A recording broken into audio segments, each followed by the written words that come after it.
On to this now, where we take a look at the impact of gangsterism and gang recruit on the youth, which has become a major problem within our communities. Now, the question is, what can be done to stop young people from being lured into gangsterism? For more on this, I'm joined by Odwa Gogwana, former gang member who is also now studying towards his teaching degree, and Pastor Bert Elliot, Director of Ubuntu4All. Gentlemen, a very good afternoon to you. Let me welcome you both to Newzroom Afrika, thanking you for your time. Let me start with Pastor Elliot.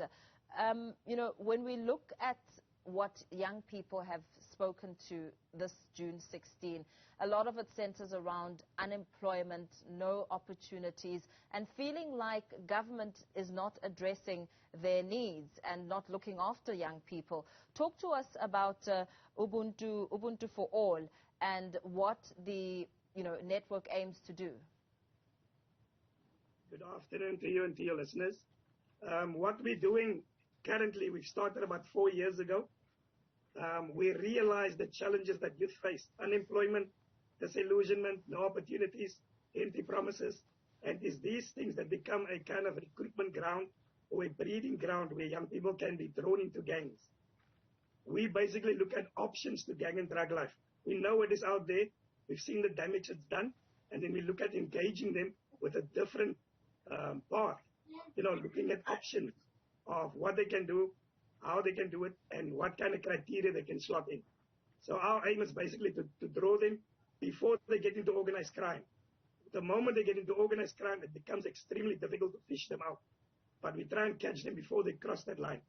So we engage them, we get into their world, we try and understand their mindsets, their frustrations, and then we look at what is available that we can plot around and use so that we can take them into a positive direction instead of leaving them in one space where they can only go into the negative direction. Odwa, let me bring you into the conversation. Your life has taken a positive turn, but it wasn't always like this. Talk to us about what you've experienced and how you came to, showing that you do indeed have the potential to be even greater than you imagined. Good afternoon, ma'am, to you and your listeners. Thank you for having me. My life has been one hell of a journey. There's been some good and bad, but through the bad that I had, best like in the past few years, I believe that it was the separation of concentration to become who I am today. I literally smoked every drug that ever came in my way. I've been in part of the gangs. I lived on the streets. I did all the bad things. But lucky enough, when I was in high school, we were blessed with Pastor Bert. He came in our lives. He came in our lives with a vision that we didn't want in our lives, because we never had a father role as friends, as gangs. All we knew is us as friends. So we were like brothers. So he never gave up on us. He kept on encouraging us. He kept on being in our lives, such thing as preparing a meal for us, because we grew up not having a fatherly role as boys. So he came into us.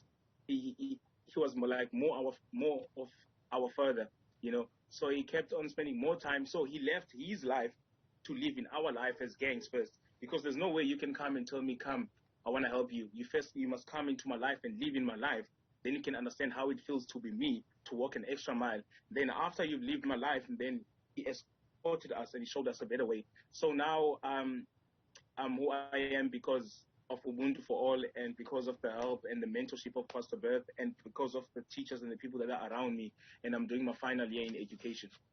That's really fantastic. It's a huge achievement. Pastor Bert, Odwa speaks about never having a father figure role, and today's Father's Day. As we mark Father's Day, perhaps speak to us about the role of fathers. I mean, we're learning that only 42% of children live with their mothers, and 64% don't live in the same household as their biological fathers, which points to a gap which turns out to be detrimental. Yes. Look, absent fathers, we cannot walk away from the fact that it has a devastating impact in the lives of young people. We've spoken about it this morning again. We cannot just allow it to go on. We need to rise up, stand up, and even if we become stand-in fathers for people, young men will actually start getting into that space They will learn positive values, kind of learn to dream again, and then they'll be able to walk in a direction that will set them on the right track. We've seen, I've worked 8.5 years in prison, and the story is always, when you get right down to the bottom of the story, it is, my father wasn't there, my father was there, but he wasn't really there, or my father's been abusive, and I basically decided to just go into the streets. Fathers play a critical role, whether we want to recognize it or not, whether we want to accept it or not. As fathers, many of them have failed, but it's not too late to actually get up and to take what is left of you and the life and the influence that you can have and go back into a young man's life. Because there is a turning point, there's a crossroad, there's difficult times upon our young people, and we can only help them to stand up and to kind of dream and think in the right direction. So fathers is desperately needed at this moment. Yeah. Odwa, in dreaming and moving to the right direction, talk to us about what it took on your end to move away from the disillusionment of empty promises, that sense of brotherhood that was promised in the gangsterism world. First of all, having a dream is a very painful thing, and having a vision that nobody sees is another painful thing, because no one will ever see your dream unless you, even though you try to convince them, they will never approve to you. I am where I am today because I had to be strong. I had to have strength. I had to praise God. I had to restore identity and hope in me. To become who I am today, I lost friends that I thought they will always be my friends, but they were only stuck on the gang life, but they never wanted to be escorted. Some followed me. Some I had a youth conference this morning. I was the host. I was talking. I had the room was full of young minds, young people.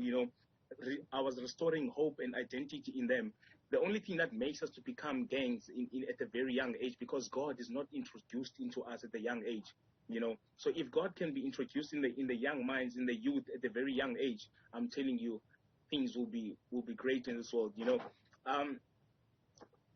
Having a dream to keep on going forward, it requires separation and concentration.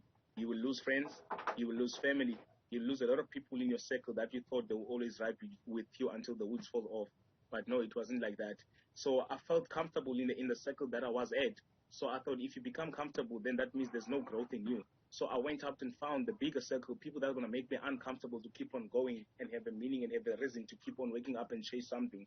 So it has to do with your heart. If you put your heart into something and tell yourself that you want to do it, then you have to do it, regardless of losing people, because as youngsters, we have a culture where we grew up with chasing paper over purpose.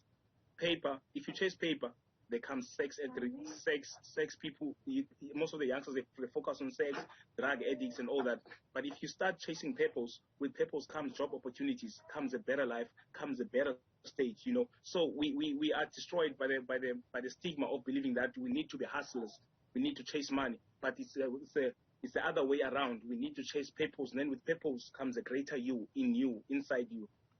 Yeah, absolutely.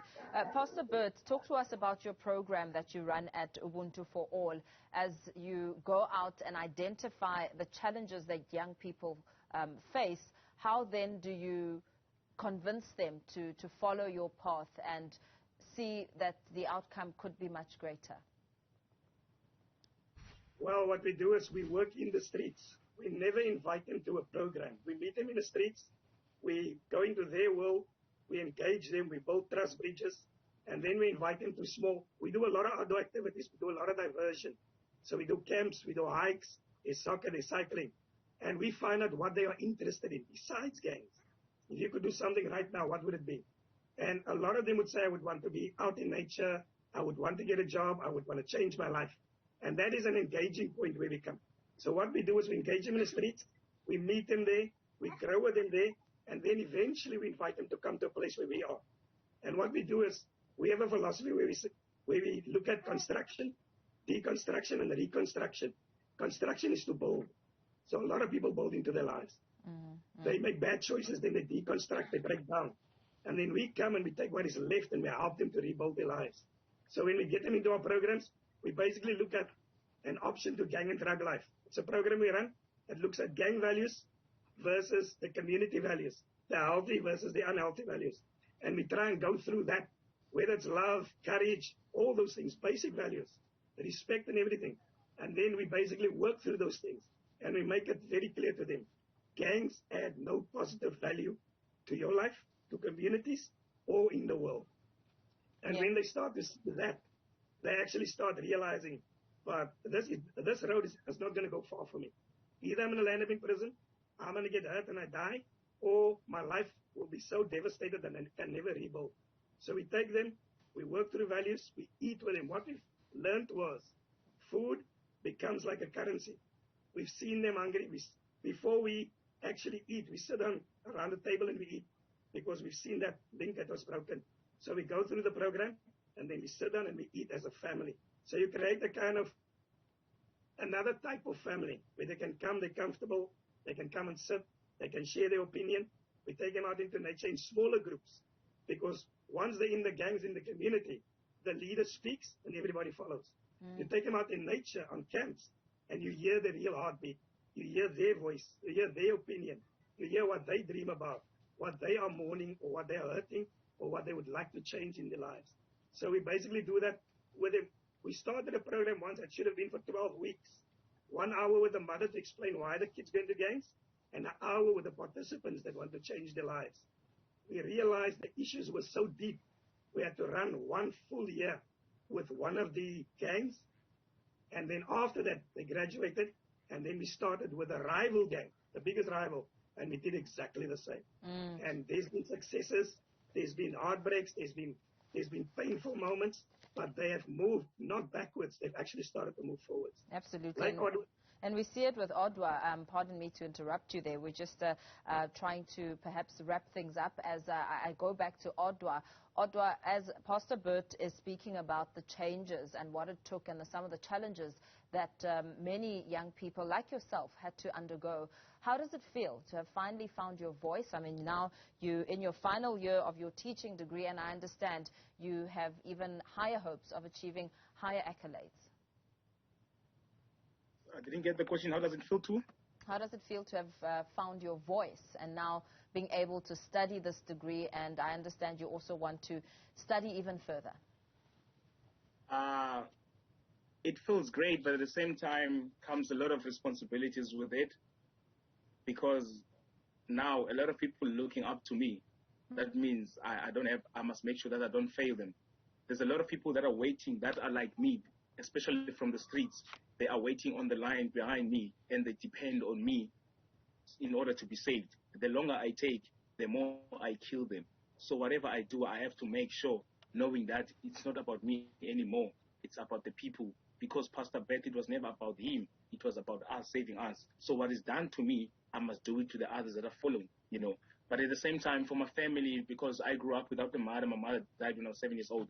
So my family is very proud of me. I'll be the first one in my whole family to graduate. So I believe that knees that bend, they break generational curse. You know, I don't have to go by the fact that no one graduates in my family and I must fall under that generation. Maybe I'm different. I don't belong in that generation. I'm the chosen one. It feels great. A lot of things are coming. Big things are coming. This is not the last. It's the start of many things. Very well. Thank you so much for speaking to us, and all the best to you, Pastor Bert Elliot. May you continue to change the lives of many young people like Odwa. And Odwa, thank you for speaking to us about your affirmations and encouraging others who may find themselves in the same position.